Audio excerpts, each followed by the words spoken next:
We'll look at verses 1 to 18 tonight. This is the word of our God. Daniel 4:1. King Nebuchadnezzar, to all peoples, nations, and languages that dwell in all the earth, peace be multiplied to you. It has seemed good to me to show the signs and wonders that the Most High God has done for me. How great are His signs, how mighty His wonders. His kingdom is an everlasting kingdom, and His dominion endures from generation to generation. I, Nebuchadnezzar, was at ease in my house and prospering in my palace. I saw a dream that made me afraid. As I lay in bed, the fancies and the visions of my head alarmed me. So I made a decree that all the wise men of Babylon should be brought before me. They might make known to me the interpretation of the dream. Then the magicians, the enchanters, the Chaldeans, and the astrologers came in. And I told them the dream, but they could not make known to me its interpretation. At last, Daniel came in before me, he who was named Belteshazzar, after the name of my God, and in whom is the spirit of the holy gods. And I told him the dream, saying, O Belteshazzar, chief of the magicians, because I know that the spirit of the holy gods is in you, and that no mystery is too difficult for you, tell me the visions of my dream that I saw and their interpretation. The visions of my head as I lay in bed were these. I saw, and behold, a tree in the midst of the earth, and its height was great. The tree grew, became strong, and its top reached to heaven, and it was visible to the end of the whole earth. Its leaves were beautiful, and its fruit abundant, and in it was food for all. The beasts of the field found shade under it, and the birds of the heavens lived in its branches, and all flesh was fed from it. I saw in the visions of my head as I lay in bed, and behold, a watcher, a holy one, came down from heaven. He proclaimed aloud and said thus, chop down the tree and lop off its branches, strip off its leaves and scatter its fruit. Let the beasts flee from under it and the birds from its branches. But leave the stump of its roots in the earth, bound with a band of iron and bronze, amid the tender grass of the field. Let him be wet with the dew of heaven. Let his portion be with the beasts and the grass of the earth. Let his mind be changed from a man's, and let a beast's mind be given to him. And let 7 periods of time pass over him. The sentence is by decree of the watchers, the decision by the word of the holy ones, to the end that the living may know that the Most High rules the kingdoms of men, and gives it to whom He will, and sets over it the lowliest of men. This dream I, King Nebuchadnezzar, saw, and you, O Belteshazzar, tell me the interpretation, because all the wise men of my kingdom are not able to make known to me the interpretation, but you are able, for the spirit of the holy gods is in you. This is the word of the Lord. Thanks be to God. This must have been a very odd situation for Daniel. By all appearances, as we read about him in this book, he comes across as a very humble man, happily submitting to and serving King Nebuchadnezzar. Look at a verse that we're not looking at tonight, but just gets this point across very clearly in verse 19 of this chapter. Then Daniel, whose name was Belteshazzar, was dismayed for a while, and his thoughts alarmed him. The king answered and said, Belteshazzar, let not the dream or the interpretation alarm you. Belteshazzar answered and said, My Lord, may the dream be for those who hate you, and its interpretation from the enemies. Look at the respect that he had for this great pagan king. He's like, man, please let my interpretation be nothing but good for you and your kingdom. May all negative aspects of it be upon your enemies. That's a pretty common, standard characterization of Daniel in this book. Even when he is forced to rebel and disobey the orders of the king that he's serving. There are a few kings that his lifetime spans. He does it with great humility. And yet, here he is in this position where he is God's instrument of grace in this man's life. It's probably the last thing he wanted to do.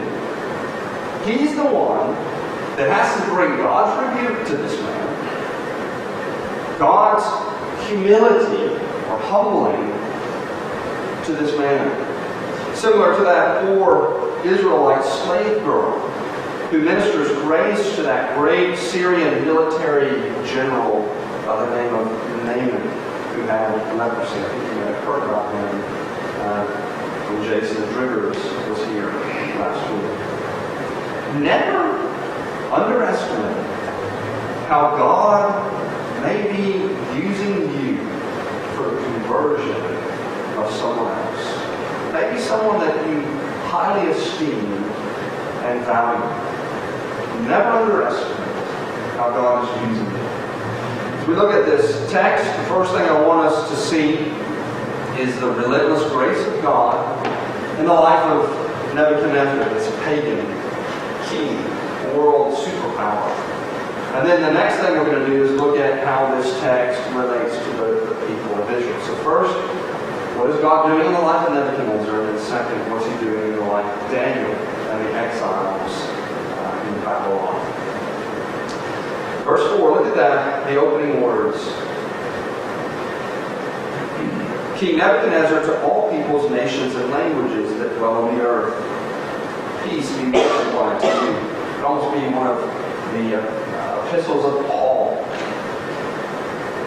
Peace be multiplied to you.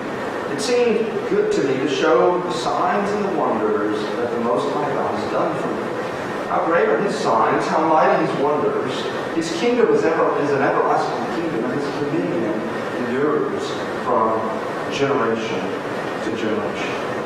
Now, I want to help you understand what chapter 4 is about. Because if you read that, and then you go on and start reading from verse 4 on, the language is a little bit jarring.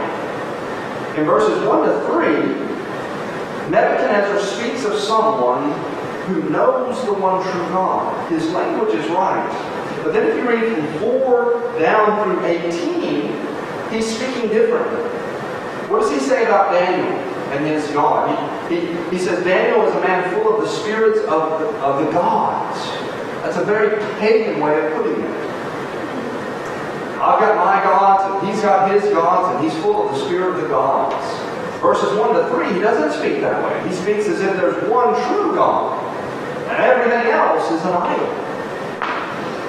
The reason for that is verses 1 to 3, and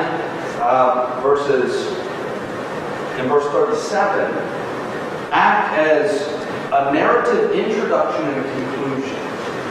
So, think of it like this. Nebuchadnezzar gives his introduction, and then he's going to explain why he believes that about God. And he goes on and he says, look, I had this dream. And the way he's speaking, he wasn't really understanding God as he should at that time. But the interpretation of the dream and the experience that he went through when he is out in the fields feeding like a wild beast, something changed in his understanding of who God actually is. So it's a biographical story, autobiographical story. Nebuchadnezzar says, I want to praise the one true God, verses 1 to 3, and then he wants to explain how he got to that point, how this pagan is now worshiping the God of Israel. And then he describes the dream he has, and then the experience that he has out in the field. And then he concludes with verse 37. Now I, Nebuchadnezzar, praise and extol and honor the King of heaven. For all his works are right, and his ways are just. Those who walk in pride, he is able to humble.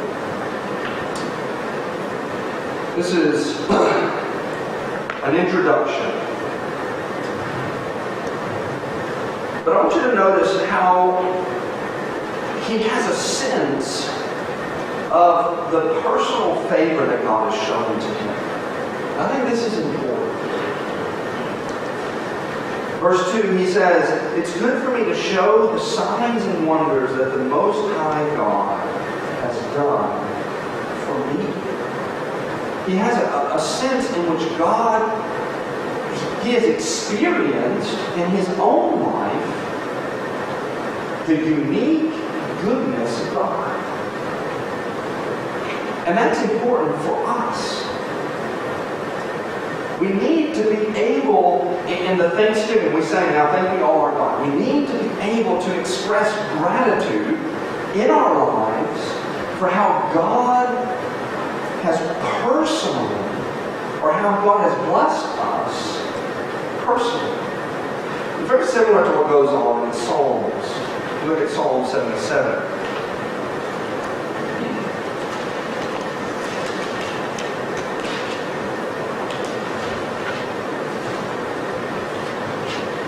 Psalm 77, verses 11 to 14. Psalm of Asaph. He says, "I will remember the deeds of the Lord. I will remember your wonders of old. I will ponder all your work and meditate on your mighty deeds. Your way, O God, is holy. What God is great like our God? You are a God who works wonders." So this pagan king is entering into the spiritual life of a true child of God. It's the duty of the children of God to express and to praise God for the wonders that he has done. Again, in Psalm 96, verse 3, the psalmist says, "Declare his glory among the nations, his marvelous works among all the peoples." Now I think there is something of a judgment upon Israel in what this king is doing. God's people stopped doing this. They started chasing after idols. They stopped remembering the good deeds that he had performed for them as a nation and for them as individuals. They stopped giving things. And what did he do? Covenant breakers, sends them away. And he works grace into this man's life. We must have a sense of God's goodness and love directed at us. We need to do that. We need to think of how God has shown his love for us in Jesus Christ. It needs to become personal for us. This is an act of faith. If you look in Hebrews chapter 11, where the author of Hebrews is describing men and women of faith during difficult times in the Old Testament, he says this, Hebrews 11, verse 6, "And without faith it is impossible to please God. For whoever would draw near to God must believe." If you want to draw near to God, now look, that's worship. We're drawing near to God in worship. Whoever would draw near to God must believe that he exists and that he rewards those who seek him. Do you think about your relationship with God like that? Because I think our tendency is to look at everything wrong in our lives, everything that's not what we think it should be, instead of realizing that our God exists. He's all-powerful. And even if our life just completely fell apart, having Jesus as our Savior and a hope of an eternal glory is enough to fill us with thanksgiving. Picture of Paul in the jail cell. And it doesn't get a whole lot worse than that. He wants to do nothing but go out and preach the gospel, and everything is working against him. And what does he do in that jail cell? Sing songs to God.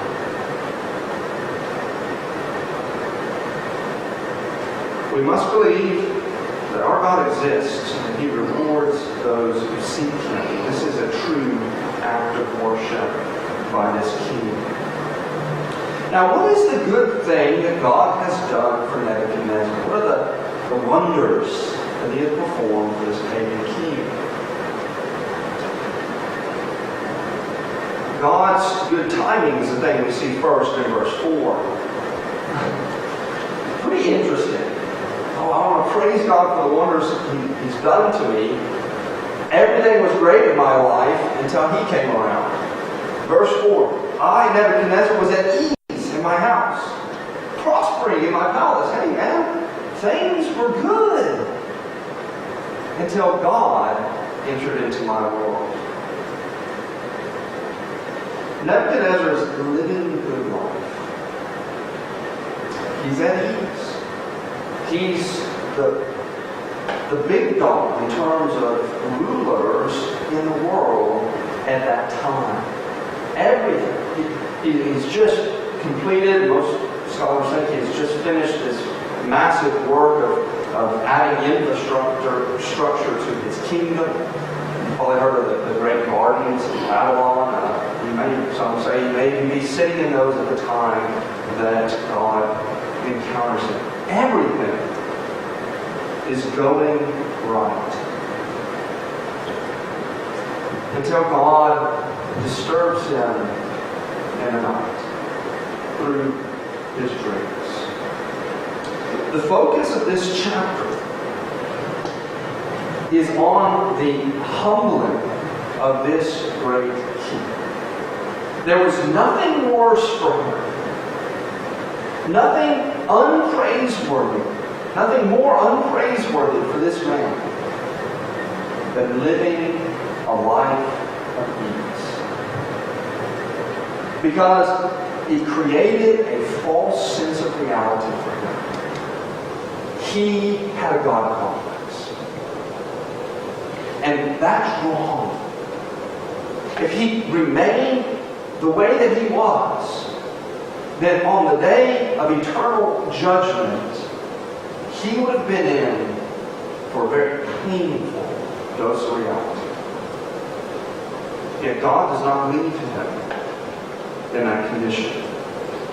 The good thing God does, the wonder that He does, is He introduces hardship into the life of this great king. A season of real brokenness, which its end result is the production of humility in his life. Difficulties are the classroom, often, in which God teaches us the most valuable lessons. And some of you know that better than others. Some of you are going through that right now. They're not easy. They're painful. They're hard. Don't think Nebuchadnezzar was having a good time when he was off his throne and out of his mind, naked in the fields, eating grass like a cow. It wasn't a very pleasant experience for him. God teaches him through that whole situation the valuable lesson that Nebuchadnezzar is just a humble man living under the rule of a mighty God. He's allowing Nebuchadnezzar to experience the reality of the creator-creature distinction. That's fundamental to our understanding of who God is. And we're constantly sin is really constantly trying to reverse that order. I want to be the one who determines what's right and wrong for my life. I want to be the creator. But we're not. There's a picture here of grace in this chapter. We see, first of all, God's pursuing grace. I want you to take note of this. Nebuchadnezzar was comfortable. We've already made that point in verse 4. He wasn't seeking after God. He wasn't on a quest for salvation. He could care less. And yet God was pursuing him.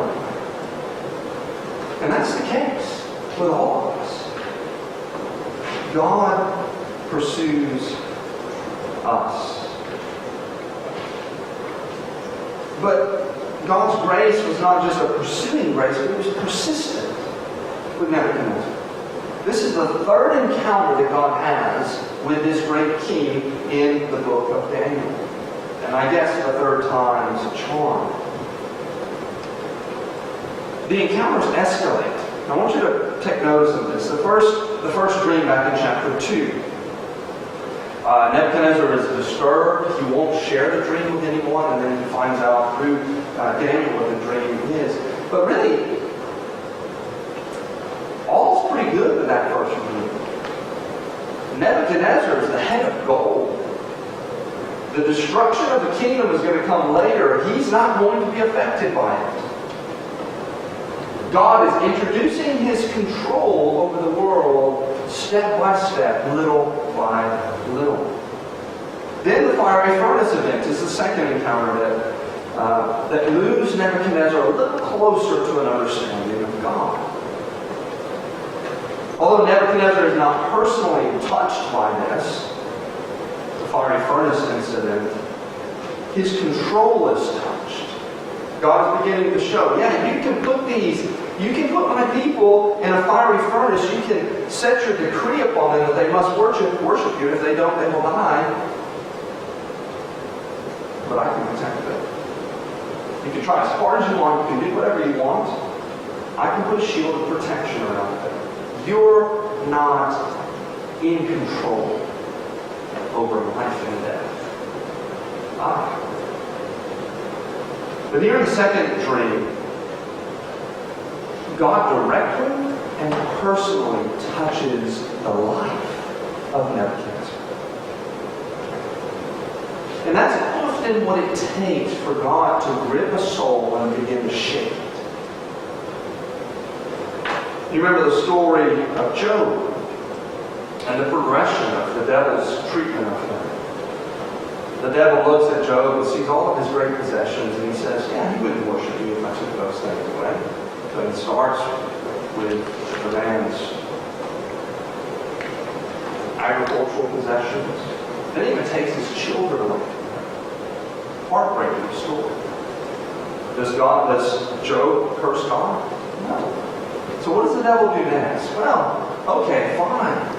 Those things around him, his possessions, I've touched. But let me touch him. Let me deal with him physically. Let me inflict him physically. Then he'll curse you. Let me get as close as I can. Let me touch the man. And that's the same thing that's going on with Nebuchadnezzar. That's what we need sometimes. God to touch our soul, our well-being, before we are drawn near to Him. Think of the evangelistic sermons in the book of Acts. Peter, in his preaching to the Jews in Acts chapter 2, he doesn't speak to them in general about their sin and their need of salvation. He's very direct, personal.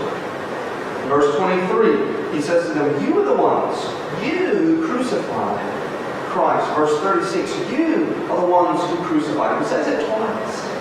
And it's that direct and that personal touch that leads them to that well-known statement. What must we do?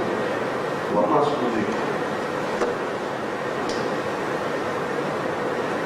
We're all like Nebuchadnezzar in one way or another. Our love for God is the fruit of His pursuing and persistent grace in our lives. Romans chapter 3, verses 10 to 11, Paul says, none is righteous, no, not one. No one understands. No one seeks after John 1 or 1 John 4:10 says, "In this is love, not that we have loved God, but that He loved us and sent His Son to be the propitiation for our sins." A picture of God's grace, converting grace in this man's life. And secondly and briefly, I want to talk about what this chapter is communicating to the people of Israel. Our second point is unchallenged rule.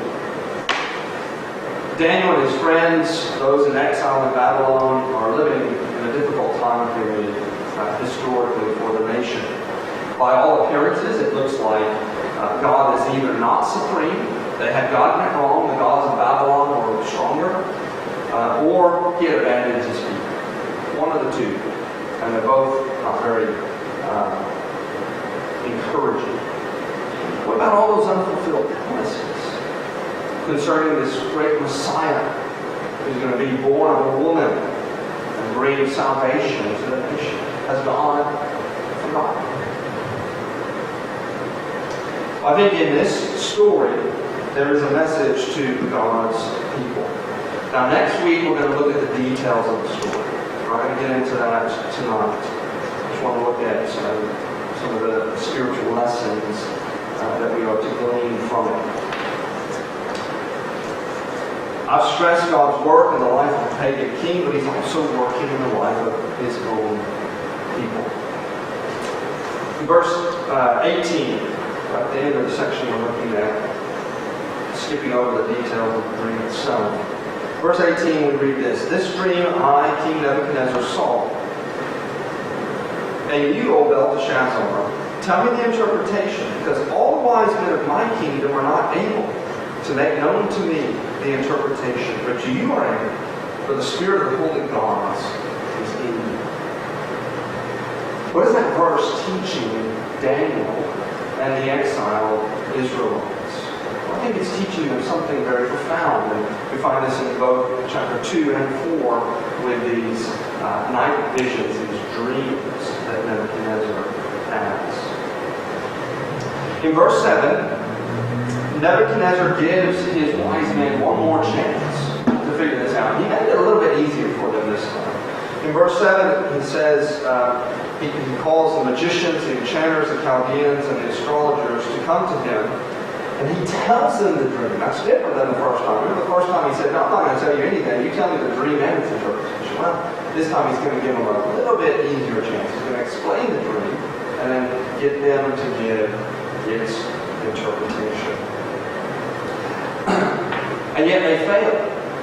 Yet again. And Daniel doesn't. Daniel, in both situations, is aided by his God to get in, first of all, into the head of another human being. Think about how astonishing that is. He tells Nebuchadnezzar what went on between his ears in a dream. What do you think these little experiences in the life of Daniel are teaching? That pagan religion is a fraud. What have you thought about it? The magicians, the astrologers, all of these guys, they're just playing games. They don't know anything. It's all smoke and shadows.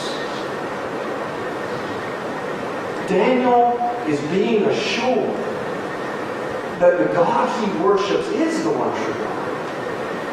And there is no other.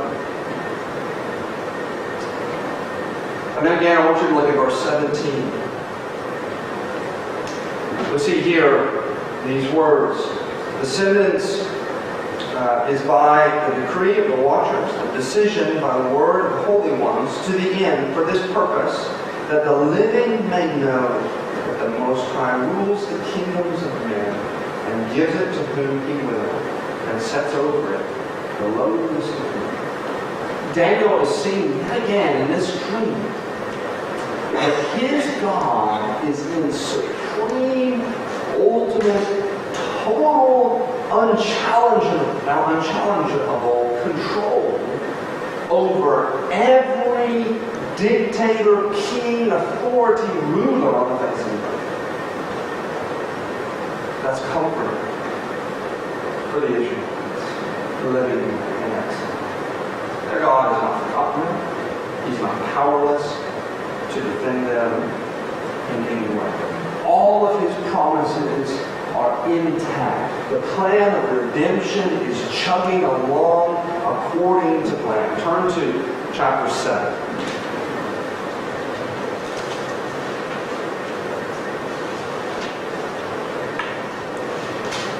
We'll come to this in several weeks, but I just want to bring it out to you here. In chapter 7, Daniel has a vision. And in his vision we read that he behold, with the clouds of heaven there came one like a son of man. And he came to the Ancient of Days and was presented before him. And to him, and this is a foreshadowing, a prophecy of Jesus Christ. And to him was given dominion and glory and a kingdom that all peoples, nations, and languages should serve him. Now let me ask you, how could Daniel serve a pagan king with humility and devotion like he shows?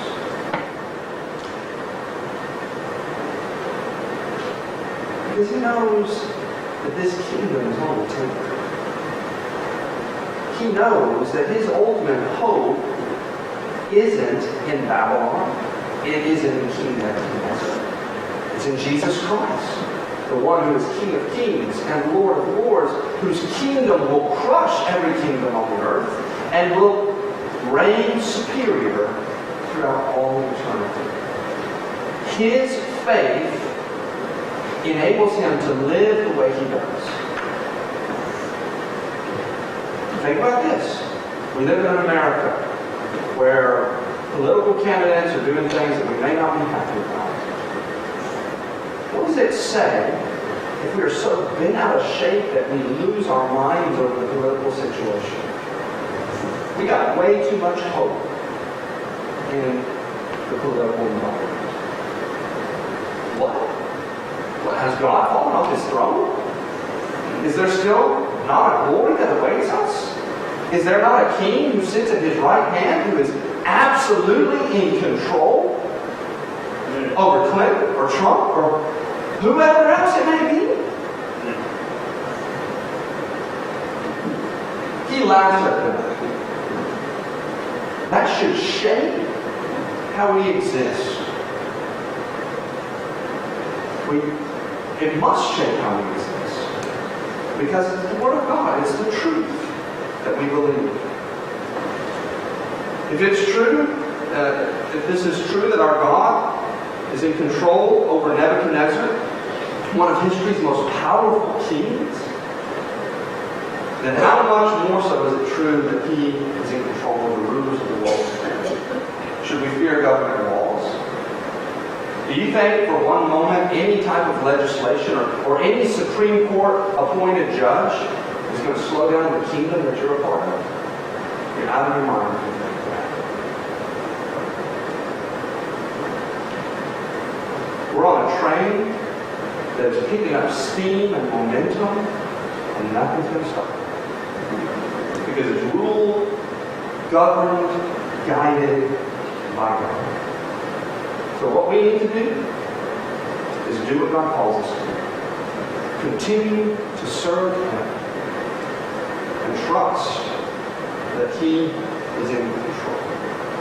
Nothing will limit our God. Nothing will slow down the growth of His kingdom, no matter how bad cultures get.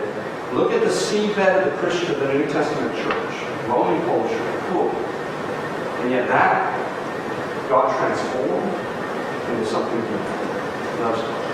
Our Lord and our God, we come before You, and we know that the message, as Daniel and his three friends experienced these things in Babylon, must have been tremendously encouraging to them, knowing that they are citizens of a kingdom that eventually, in your own time, Lord, will crush the kingdoms of the world, that will a kingdom that will press on into eternity. And Lord, we pray that it would encourage us as well. For we see changes in our world that maybe we're not happy with. But Lord, help us to remember that we have a God who sits enthroned in heaven and is in control and has appointed rulers and can just as easily throw them out in the grass and make them eat in a field like a cow. And yet, for whatever reason, you chose to do that to Nebuchadnezzar. We haven't to current presidents and leaders. But you are the Almighty. Let us put our trust in you.